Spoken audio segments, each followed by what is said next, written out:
Welcome back to Tools and Track, everyone. This should be quite an interesting episode. It's finally time for us to take Noisy Boy and get it mapped. Now, the more eagle-eyed viewers amongst us will notice that we are now in our new lovely Skunk Works. We've had a slight change of location. Noisy Boy has driven here, off boost obviously. So I'm pretty happy that we are ready to go and start some mapping action. But before we hit the road, there's a couple of things we need to do first of all. We're going to have to make ourselves a coffee and have a little lesson on mapping. Oh, there's not even a Bobby on this. I was wondering when you were in a clock. I don't know how I missed it. I've literally walked around the entire unit until there's been a cock on the boat.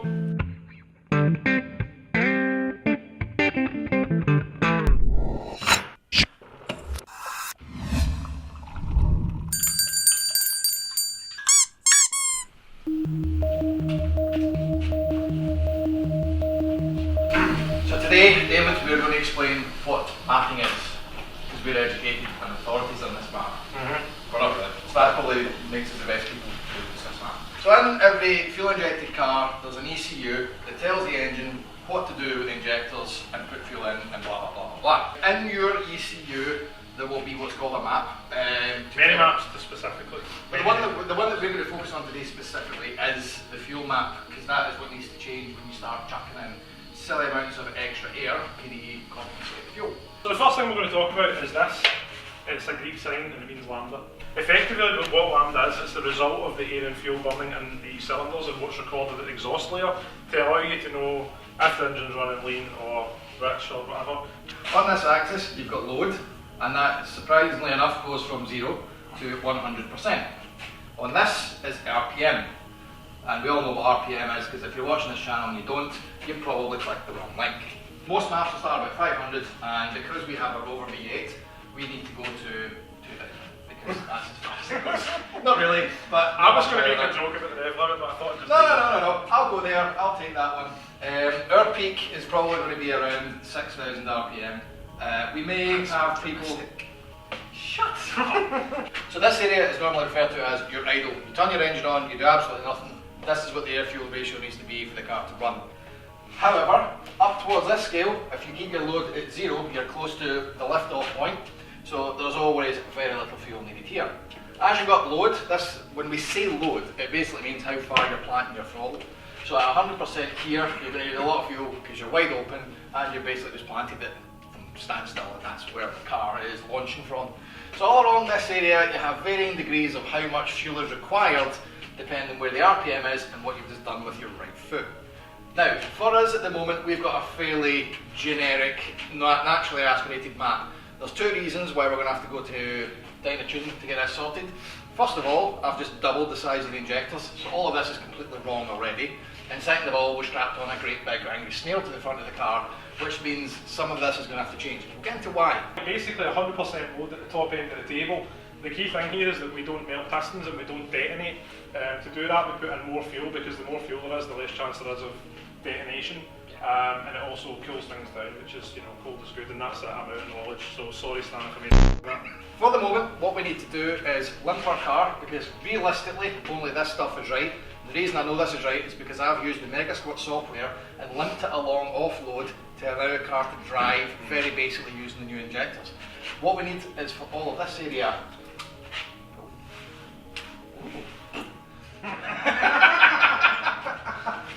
What we need is for all of this area here, i.e. the boost world, to be accurately and safely set up, and that's why we're going to a rolling road. We have taken the TVR to Dyno. They have a cracking hub dyno setup that eliminates the need to strap down a car and have any variation of results from tyre slip issues. Not to mention, Chris is very well versed and confident in Megasport, which is a key factor in selecting any tuner to touch your aftermarket ECU. With the car set up, the tuning started with the basics, then we moved on to mapping varying load levels for every 500 RPM interval. 1000 to 2000 RPM was event free, we had no coolant leaks, and with the car off boost at this point, there's not much that can go wrong.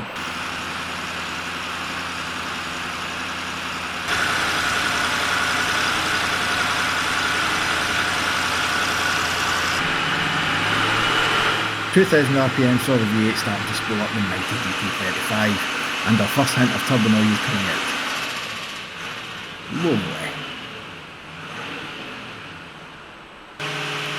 As the revs climbed, so too did the boost pressure. 2500 RPM got mapped with no dramas, and the car was starting to sound very angry indeed.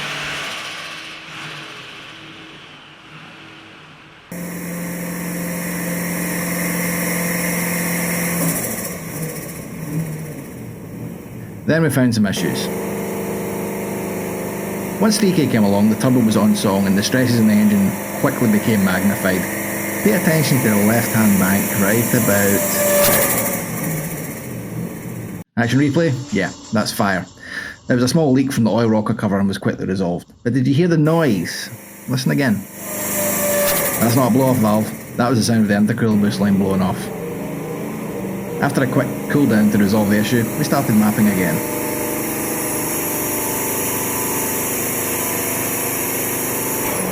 Boost line popped again. That's the end of the mapping for today.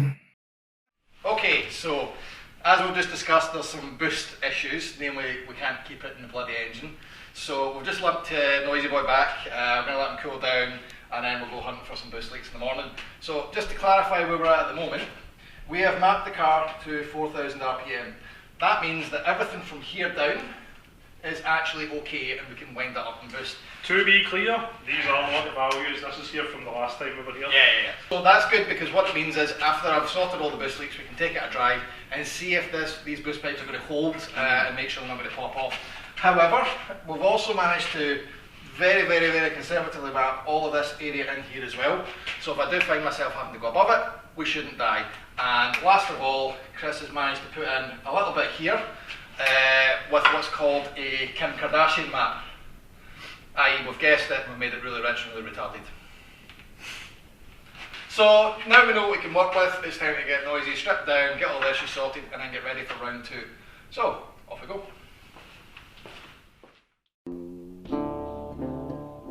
There we go, 24 hours after our first failed run, I've limped Noisy Boy back. We're now at the unit again, so we're going to try and find the source of some of these boost leaks. So at least it's dry and the car's cooled down and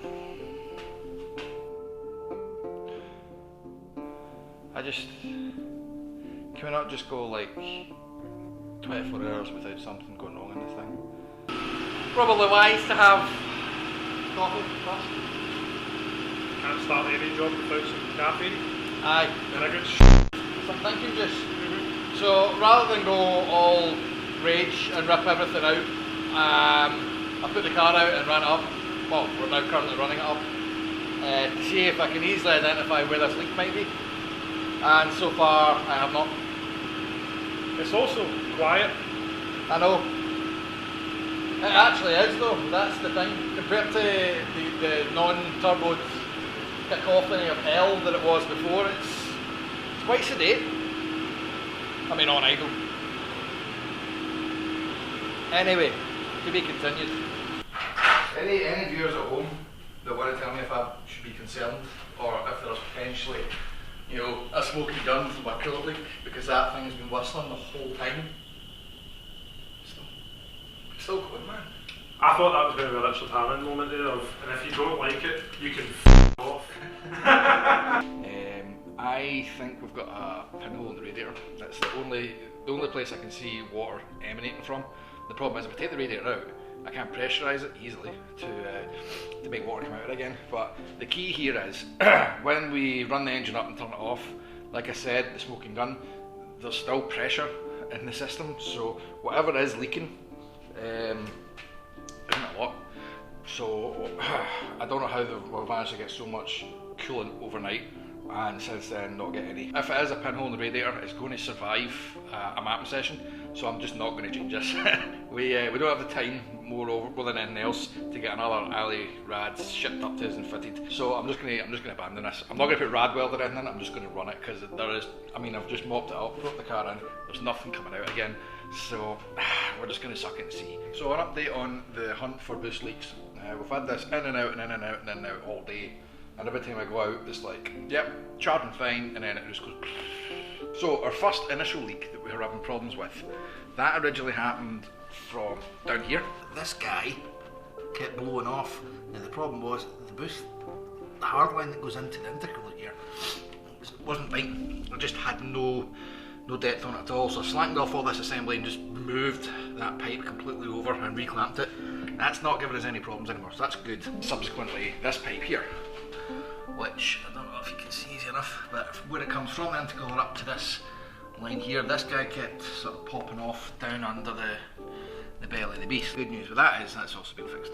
So the bad news is I've just about lacerated every part of my arm doing it because they're and this guy, man, I need to remove that. It just keeps slicing me open every time I go near it. So that's good, but we're still getting boost leaks, man! So I've been through this thing with a fine tooth comb and I've found some smoking guns. So I had to put in a one-way valve for the charcoal canister. I actually did this, or rather, we did this when we were at Dyno, but we put it in the wrong line.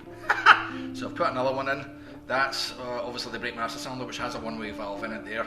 So it's now got two, it's not going to make a difference. That guy, that was one we should have put in. So that's made a bit of an improvement. We've also rerouted this, I should point out. This was breathing really hard and just chucking smoke up the top of the windscreen. So this now goes down and into the air filter. So it draws its smoke back in. I think it's mostly vapour rather than smoke, because obviously the catch gun's going to take most of the oil out of things. My last smoking gun, and I don't know how I never clocked this before. The idle control valve has a line, very, very in your face and obvious, and I don't know why I hadn't thought of this before, but that line has no duplicate clips on it. One here, and one right up, you can barely see it. Again, another finger slicer, but we're done. I've just took it out there.